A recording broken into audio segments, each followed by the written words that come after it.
Hi, I'm Tammy Evans, and I am here with Dr. John Molidor. We are at the National Speakers Association of New York City, and we were just treated to such an amazing talk by Dr. Molidor, who literally is changing our presentations in the room. So everybody who was here, they can leave this presentation, make just these simple, clear changes, and elevate their presentation decks immediately. So I just have a couple of questions that I wanted to ask you about your talk, and for those of us who couldn't join us, and also to remind the people who were there, because there was a lot of information. Yeah, it was kind of contentful, wasn't it? Yes. So what I did is I looked at about 40 neuroscience principles that I thought were pretty well researched and that had good data behind it. And then I chose 7 principles from neuroscience that I thought speakers could use and literally use immediately. So like you say, people would walk out of here and they could implement this. So we started pretty basic on some of the concepts of what do we know about the brain, neuroscience, and then we ratcheted it up to the last one, which is actually kind of a challenge. Yeah. So the first one, as you might remember, was like hemispheres. So we don't talk about you can just speak to one part. You have to speak to both. And if you're not, you're just actually wasting real estate in your audience's brain. So make sure if you love data, content, facts, but you sprinkle in the stories. If you love stories, do your stories, but then also give people facts, because people's brains, they process both. Yeah. And so that's the one where we started. That laid the foundation, and then we moved from there. So a personal question for me, and a program that I used to do with real estate agents, talking about definitely facts and figures and charm and chit chat, kind of what you're talking about. Do you recommend deliver one type before the other, or is it just make sure you have both represented? I would say do both and then intersperse them, because the brain wants to remember variety. Yeah. And so as it's looking for that variety, then you can intersperse it. You could do sort of the facts and figures, but then tell a story, then go back to facts and figures, tell a story. So I think that would be the best way to do it, is intersperse it, rather than fact for 2 hours, and then I'm going to give a 10-minute story. So I would intercut it. Perfect. All right. Tell us about the F pattern.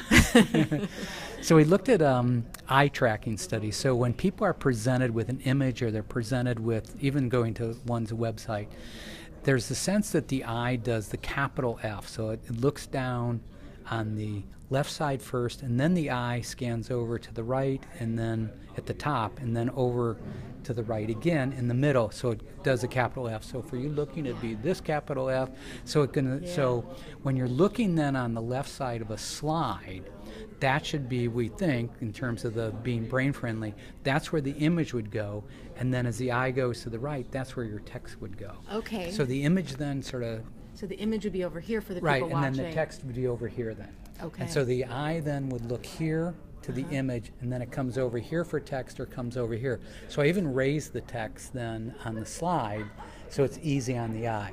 A lot of people do the whole thing, or they do it low. Right. I'm trying to do the F, the Okay. capital F. Perfect. And that seems to be friendly. And as we demonstrated, when you don't do it that way, after for those that weren't here, so we set up this F pattern, and and then I changed it on them, and then you could sort of see people like squirming in their seats, like, it just doesn't look right, it doesn't feel right. And so at some level, because remember we talked about that we interpret images like in 13 milliseconds, the brain gets this image, they're going, it doesn't feel right. And so all of a sudden you're not probably as user-friendly or audience-friendly or brain-friendly. And that's what you're trying to do, so people can focus on what you're doing, rather than part of your brain going, why do you do that? Or why'd she do that? Or why? So really just a tactical way to engage the audience. And Absolutely. So you're controlling where they're focusing, you're controlling how you want them to focus. And so it's a little bit more control on the presenter's part, but it doesn't feel like, I don't think you guys felt like it was controlling you. No, it felt more comfortable because it was natural. It's really the best use of the F word. Exactly, yeah.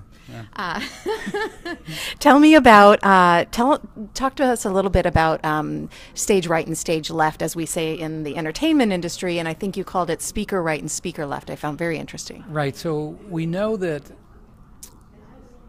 if you're speaking to both hemispheres, so we would say move, as the presenter, you would move to your right to access your audience's right hemisphere.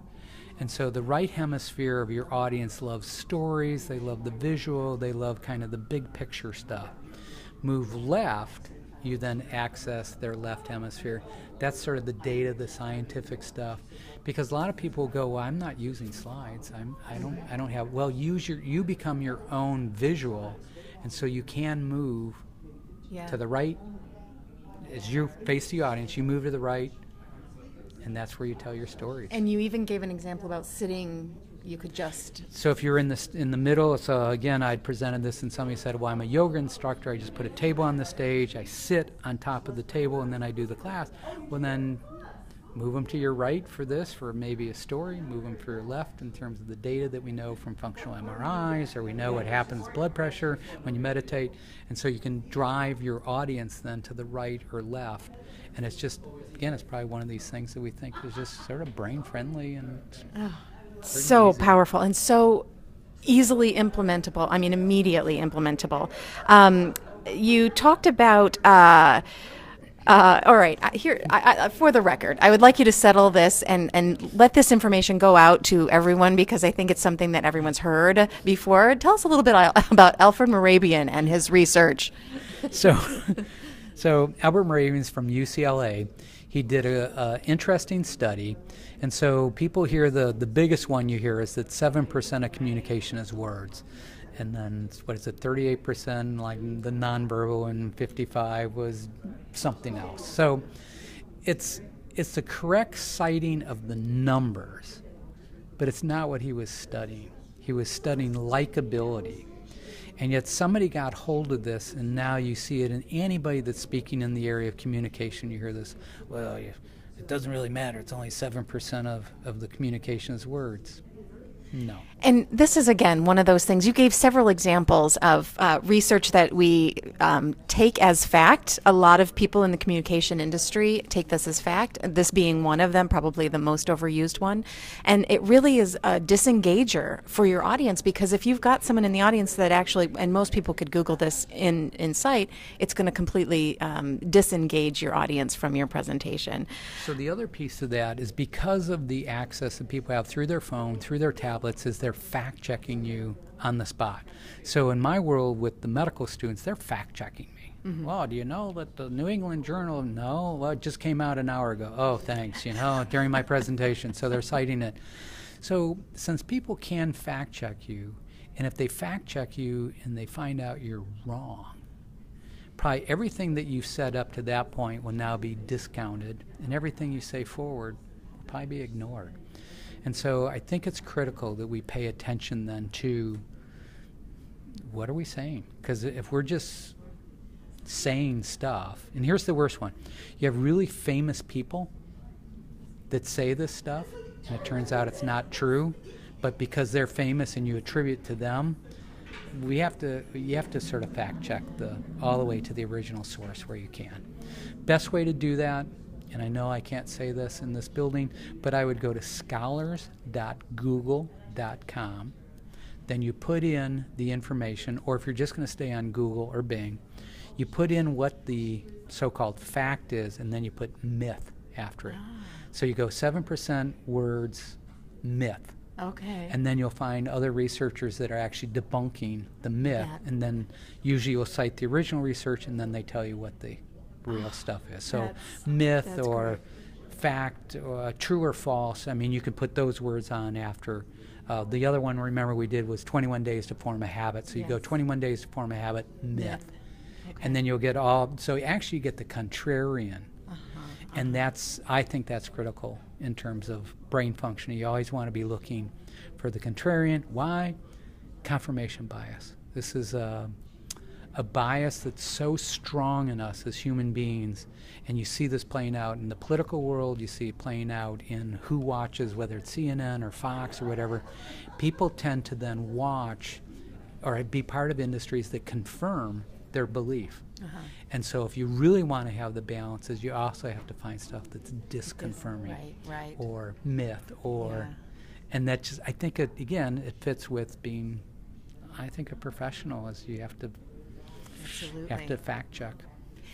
So most of you know this, but Dr. Molidor also just completed an amazingly successful term of service as the president of the National Speakers Association, and it implemented so many wonderful things that are going to help systemize our processes and really streamline things to make us even more professional, and really moved our association from the club mentality into the professional association mentality.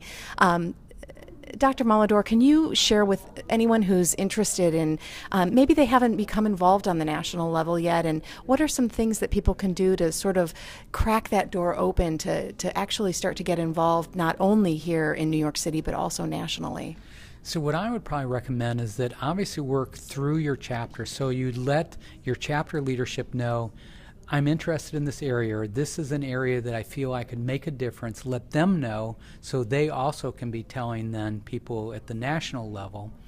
Look for as many opportunities as possible to volunteer. I mean, many of us started as like, hey, we'll be a people mover. We'll be, again, we even instituted greeters, as you know, at the Influence.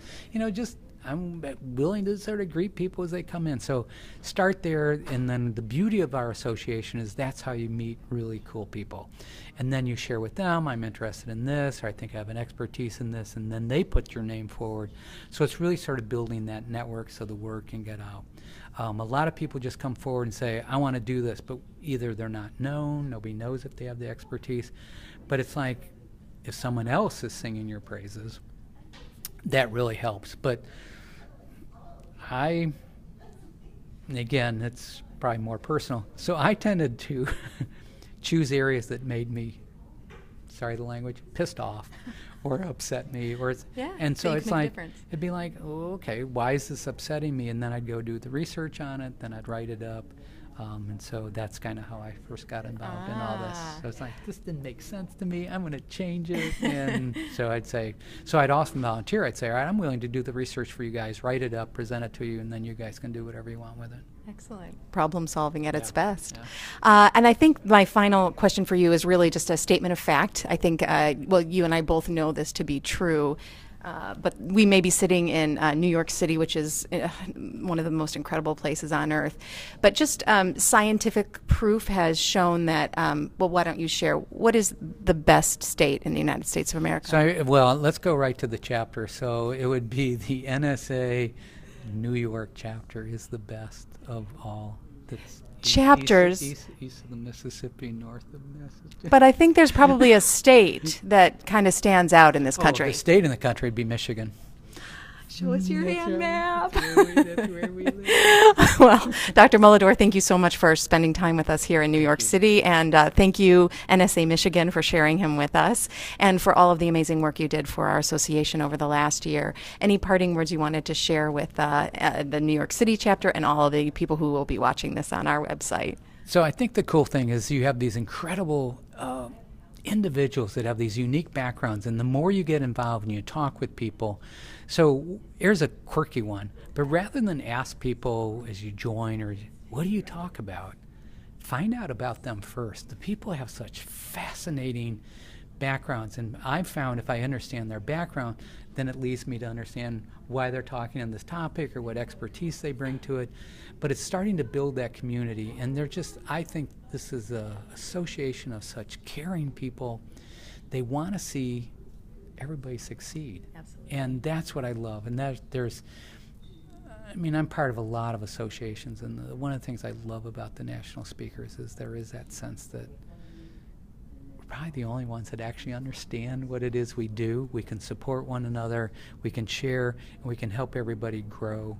Where in a lot of other professions or even associations, you have a sense that I'm not going to share this because that might give somebody an advantage. Where here it's like there's so much diversity.